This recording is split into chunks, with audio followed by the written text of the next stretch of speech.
In last part, we have seen all theoretical aspects of capital reduction and internal reconstruction. Today, we will start our first problem number first, which was asked in university exam for October 2018. See the problem. Following is the balance sheet of Godrej Limited as on 31st March 2020. Okay, following is this is the internal reconstruction problem. Following is the balance sheet. Balance sheet is given of Godrej Limited. This is the company name, and financial year ends on 31st March 2020. Liabilities 5,000 6% preference shares of rupees 100 each, fully paid up. Preference share capital 5 lakhs. 5,000 is the number of preference shares. 6% is the dividend rate on preference share capital, and nominal value of one preference share is rupees 100. Total preference share capital is 5 lakh. 40,000 equity shares of rupees 10 each, fully paid up. 40,000 is the number of equity shares, and one equity share nominal value is rupees 10, and equity shares and preference shares is fully paid up, and total of equity share capital is 4 lakhs. Capital reserve 25,000. 5% debentures of rupees 100 each, 2 lakhs. 5% is the interest rate on this particular type of debenture, and one debenture nominal value is rupees 100. Interest accrued on debentures. Interest accrued on debenture means outstanding interest on this debenture of 2 lakh is rupees 30,000. Okay, 5% is the interest rate, and nominal value of debenture is 2 lakhs. 2 lakh into 5% means 30,000, and 1 year 1 year interest on debenture is outstanding. Okay, that is 30,000. Amount of creditors is given 1,55,000. Asset side, goodwill 80,000. Patents and trademarks 20,000. Okay, goodwill, patent, trademarks, this is our intangible fixed assets. Building 2,15,000. Plant and machinery 2,55,000. Furniture 60,000. This is our tangible fixed assets. Stock 90,000. Debtors 75,000. Cash at bank 12,500. Cash in hand 2,500. This is our stock, debtors, cash at bank, cash in hand. This is our current assets. Okay, cash at bank and cash in hand and debtors is our quick assets, and stock is our non-quick assets. Profit and loss account. Profit and loss account asset side means this is showing the loss position of the company. This is P&L account debit balance. This is loss 4 lakh, and preliminary expenses 1 lakh. This is our miscellaneous expenses and losses. This is also known as the fictitious assets, and total of balance sheet is 13,10,000. Okay, बघा आपल्या internal रिकन्स्ट्रक्शनचा आपला module आहे, जे आपण आपल्या TYBCom semester 5 साठी जो आपला पेपर नंबर जो काय आहे 7 नंबरचा तुमचा पेपर, तर त्याच्यासाठी आपण काय करतोय, हा फर्स्ट मॉड्यूल आपण स्टार्ट करतोय इंटरनल रिकन्स्ट्रक्शन. तर त्याच्यासाठी ही बॅलन्स शीट आहे. बॅलन्स शीट रीड करताना मी कशी रीड केली जरा केअरफुली एकदम लिसन करायचं. बघा, नंबर ऑफ प्रेफरन्स शेअर्स सांगितले, त्यांचा डिव्हिडंड रेट सांगितला, दिस इज द नॉमिनल व्हॅल्यू वगैरे वगैरे. ठीक आहे ना, फुल्ली पेडअप आहेत का पार्टली पेडअप आहेत, नंबर ऑफ इक्विटी शेअर्स किती आहेत, त्यांचं फेस व्हॅल्यू किती आहे. ओके, डिबेंचर हा इंटरेस्ट रेट आहे डिबेंचरचं. एक ऑलवेज लक्षात ठेवायचं, आपल्याला खूप वेळा सांगितलेलं पण आहे, जे शेअर होल्डर्स असतात त्यांना after completion of financial year काय पे केलं जातं, डिव्हिडंड पे केलं जातं. बरोबर आहे ना. जे ओनर असतात, share holders are the owner of the company, आणि ओनरना काय मिळत असतो, प्रॉफिट मधला शेअर मिळत असतो. त्याच्यामुळे equity share holders, preference share holders यांना काय मिळतं, after completion of financial year dividend मिळतो. इक्विटी शेअर होल्डर्स असतात त्यांना डिव्हिडंड कसा मिळतो, rate of dividend of equity share holders is flexible. म्हणजे कंपनीला प्रॉफिट झाला, हाय रेट ऑफ प्रॉफिट असेल हाय रेट ऑफ डिव्हिडंड मिळतो, प्रॉफिट कमी असेल तर लो रेट ऑफ डिव्हिडंड मिळतो. बरोबर आहे ना, त्यांनाच आपण इक्विटी शेअर होल्डर्स म्हणतो. पण प्रेफरन्स शेअर होल्डर्स असतात त्यांना काय असतं, फिक्स पर्सेंटेज ऑफ डिव्हिडंड असतं. म्हणजे हे 6% आहे ना, त्यांना 6% डिव्हिडंड त्यांच्या फेस व्हॅल्यूवरती, नॉमिनल व्हॅल्यूवरती मिळतं. बघा आपल्याला नेक्स्ट मॉड्यूल बघायचं आहे इन्व्हेस्टमेंट अकाउंटिंग, तर त्या ठिकाणी आपल्याला हा पार्ट माहिती असणं अत्यंत महत्त्वाचं आहे. जे शेअर्स फुल्ली पेडअप असतात त्यांना काय केलं जातं, नॉमिनल व्हॅल्यू फेस व्हॅल्यूवरतीच काय केलं जातं, डिव्हिडंड दिला जातो.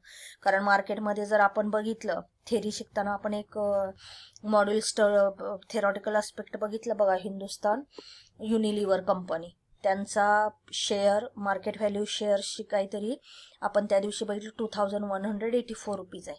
त्यांचं फेस व्हॅल्यू किती आहे, 1 रुपीज. तर त्यांना डिव्हिडंड कंपनी डिक्लेअर करत असताना 1 रुपीज वरती डिव्हिडंड डिक्लेअर करणार, त्यांच्या मार्केट व्हॅल्यूवरती डिव्हिडंड देणार नाही आणि देतही नाही.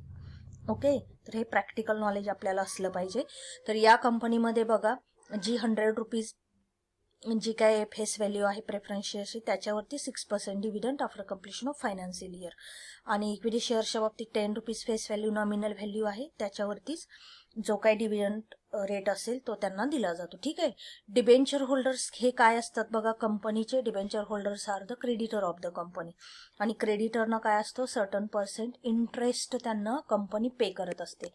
कारण त्यांच्याकडून काय घेतलेलं असतं, आपण लोन घेतलेलं असतं, त्याच्यामुळे त्यांना काय केलं जातं, लोनवरती ऑलवेज माहिती आहे आपल्याला सर्टन पर्सेंट इंटरेस्ट आपल्याला पे करावं लागतं. ठीक आहे ना.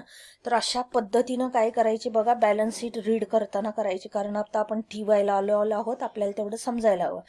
इकडे बघा बॅलन्स शीट असेट साईडला मॅनेजमेंट अकाउंटिंग आपण SYBCom मध्ये शिकलेलो आहोत बघा. त्याच्यामुळे तुम्हाला या ठिकाणी गुडविल, पेटंट, ट्रेडमार्क्स हे आपल्या काय आहेत, इनटँजिबल फिक्स्ड असेट्स आहेत, ज्या कॅपिटल रिडक्शन मध्ये आपल्या इंटरनल रिकन्स्ट्रक्शन मध्ये जनरली राईट ऑफ केल्या जातात. बरोबर. बिल्डिंग, प्लांट, मशिनरी, फर्निचर या फिक्स्ड असेट्स आहेत, त्यांचं काहीतरी रिव्हॅल्युएशन दिलं जाणार. स्टॉक ही आपली नॉन क्विक असेट आहे. Debtors, cash at bank, cash in hand हे आपल्या काय आहेत, क्विक करंट असेट्स आहेत. Profit and loss account and preliminary expenses हे आपल्या फिक्सिशियस असेट्स आहेत, ज्या सुद्धा काय केल्या जात असतात, राईट ऑफ केल्या जातात. ठीक आहे. बॅलन्स शीट लक्षात आली का बघा. त्याच्यानंतर आपण काय करूया, आफ्टर बॅलन्स शीट नेक्स्ट आपल्या ज्या काय ऍडजस्टमेंट्स असतात त्या आपण बघूया. बघा नोट दिलेली आहे after balance sheet, preference dividend is in arrears for 3 years. बघा जो काही प्रेफरन्स शेअर कॅपिटल आहे आपल्या प्रॉब्लेम मध्ये 5 lakhs, त्याच्यावरती 6% म्हणजे एव्हरी इयर 30,000 डिव्हिडंड होणार. आणि हा 3 yearsचा अरियर्स आहे, म्हणजे 3 yearsचे 90,000 प्रेफरन्स डिव्हिडंड काय आहे, अरियर्स आहे. ठीक आहे, म्हणजे आपण पे नाही केलेले. It was decided to reconstruct the company for which following scheme was approved by the court. बघा थेरीमध्ये आपण काय बघितलेलं आहे, कंपनीचं जे काही इंटरनल रिकन्स्ट्रक्शन करणार आहोत त्याच्यासाठी आपल्याला काय करावं लागतं, स्कीम ऑफ रिकन्स्ट्रक्शन कोर्टकडून अप्रूव्ह करून घ्यावी लागते. तर तेच फर्स्ट स्टेटमेंट दिलेलं आहे आपल्याकडे. It was decided to reconstruct the company for which following scheme was approved by the court. ज्यावेळी ऍक्च्युअल कोर्ट जेव्हा आपल्याला अप्रुव्हल देणार त्याचवेळी आपण स्कीम ऑफ रिकन्स्ट्रक्शन काय करू शकतो, इम्प्लिमेंट करू शकतो. फर्स्ट बघा, the assets are to be revalued as follows. असेटचं रिव्हॅल्युएशन झालेलं आहे. बिल्डिंग 2,50,000. बघा बिल्डिंगचं रिव्हॅल्युएशन 2,50,000. बॅलन्स शीटमध्ये बिल्डिंगचं व्हॅल्यू किती आहे, 2,15,000, 2,15,000. आणि रिव्हॅल्यूड अमाऊंट ऑफ बिल्डिंग इज 2,50,000, म्हणजे appreciation in the amount of building. Okay. Plant and machinery 2,25,000 and balance sheet value 2,55,000. Plant and machinery in the balance sheet is 2,55,000 and revalued plant and machinery 2,25,000. Okay, plant and machinery balance sheet value 2,55,000 and revalued value 2,25,000 means depreciation in plant and machinery. Plant and machineryचं value कमी झालेलं आहे. Furniture and fixtures revalued ₹55,000 and balance sheet value आहे 60,000. म्हणजे furniture and fixtures 5,000 नी काय झालेले, depreciate झालेले आहे. Stock ₹80,000 and balance sheet value 90,000 means under valuation of stock. बघा स्टॉक ही आपली काय आहे, करंट असेट आहे, डेटर्स सुद्धा करंट असेट आहे, त्यामुळे त्यांना एप्रिसिएटेड डेप्रिसिएटेड हे वर्डिंग वापरलं जाणार नाहीये, बरोबर ना. स्टॉक काय झाला, कमी झाला असेल तर अंडर व्हॅल्यूड म्हणणार आपण, जास्त स्टॉकचं व्हॅल्युएशन झालं असेल तर ओव्हर व्हॅल्यूड म्हणणार. The stock is under valued by ₹10,000. Debtors valued 70,000 and balance sheet amount of debtors is 75,000. means debtors is also याच्यामध्ये बघा बॅड डेट्स झाले असतील 5,000 किंवा काय झालेले रिड्युस्ड झालेले आहेत बाय ₹5,000. ठीक आहे. तर ह्या असेट काय झालेले आहेत आपल्या बघा रिव्हॅल्यूड झालेले आहेत. इफेक्ट काय होणार बघा, कॅपिटल रिडक्शन अकाउंटला काय होतील बघा, जे काही थेरीमध्ये सांगितलेलं आहे तो परफेक्ट अभ्यास करायचा. आणि बघा ज्या काय एप्रिसिएटेड व्हॅल्यू ऑफ असेट्स असतात, appreciated value of fixed asset, appreciated value of investment and appreciated values of current asset is credited to capital reduction account, and depreciated value of fixed asset, undervalued of stock, then undervalued of debtors, this all amount is debited to capital reduction account. All intangible assets and fictitious assets, those assets are written off, that is debited to capital reduction account. That is our second adjustment. बघा intangible and fictitious assets are to be written off completely means 100%. Intangible and fictitious assets, intangible asset means goodwill 80,000, patents and trademarks 20,000. ह्या 100% right of करायच्या. मग त्या कुठे जाणार, capital reduction अकाउंटच्या डेबिटला. And fictitious assets means P&L account debit balance 4 lakh and preliminary expenses 1 lakh. ते सुद्धा राईट ऑफ करायचं आहे कम्प्लिटली. म्हणजे कॅपिटल रिडक्शन अकाउंटच्या डेबिटला to P&L account 4 lakh, next line to preliminary expenses 1 lakh. समजलं ना. Intangible and fictitious assets are to be written off completely means 100%. 50% दिले, 40% दिले तर त्या पद्धतीनं त्याचे काय करायचे, इफेक्ट करायचे. नेक्स्ट बघा third adjustment, the preference share shall be converted in to.